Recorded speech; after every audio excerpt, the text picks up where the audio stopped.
महिला ने जानबूझकर अपनी शर्ट उठाई, सामने वाले आदमी को चिढ़ाते हुए। आदमी ने सोचा कि उसकी किस्मत चमक गई। उसने जल्दी से अपनी पत्नी को किराने के सामान खरीदने के लिए भेज दिया, जबकि वह जंगल की ओर उस सुंदरता को खोजने गया। हालांकि उसके सामने का दृश्य देखकर वह स्तब्ध रह गया। महिला जमीन पर नग्न अवस्था में पड़ी थी, जैसे नशे में थी। एक पल के लिए जिमी के दिमाग में एक भयावह विचार आया। अचानक एक अजीब आदमी कहीं से प्रकट हुआ और जिमी को कैंची से चाकू मार दिया। उस आदमी का पूरा सिर पट्टियों में लिपटा हुआ था, जिससे स्पष्ट रूप से गंभीर चोटों का संकेत मिलता था। उस आदमी की उपस्थिति से डरे हुए जिमी अपने घायल शरीर को घसीटते हुए केवल जंगल में और गहराई में भाग सका। कुछ कदमों के बाद उसने एक विला को डरावना पाया। खाली पट्टियों वाले आदमी की पीछा से बचने के लिए उसे खिड़की से घुसना पड़ा। जैसे ही वह अंदर गया, उसने हॉल में पट्टी का एक रोल पाया, जैसे यह उसके लिए ही रखा गया हो। जिमी ने मेज पर एक वॉकी टॉकी भी पाया। दूसरी तरफ के व्यक्ति ने दावा किया कि वह एक वैज्ञानिक है जो जिमी को पट्टियों वाले आदमी से बचने में मदद कर सकता है। यह अजीब था। जिमी ने पट्टियों वाले आदमी का जिक्र भी नहीं किया था, फिर भी वैज्ञानिक को उसके बारे में समहाउ जानकारी थी। जिमी के पास और सोचने का समय नहीं था, क्योंकि पट्टी वाला आदमी पहले ही कार से उसका पीछा करना शुरू कर चुका था। वैज्ञानिक के निर्देशों का पालन करते हुए जिमी पीछे स्थित लैब की ओर बढ़ा।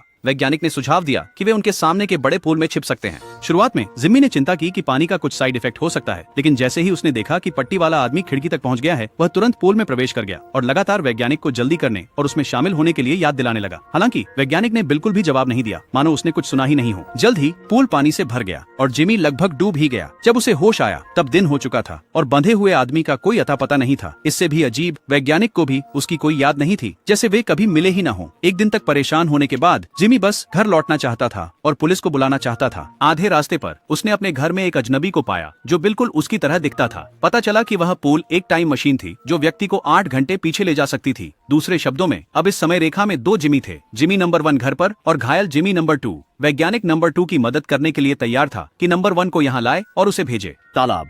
इस तरह नंबर 2 नंबर 1 की जगह ले सकता है और इस कालक्रम में इकलौता जिमी बन सकता है।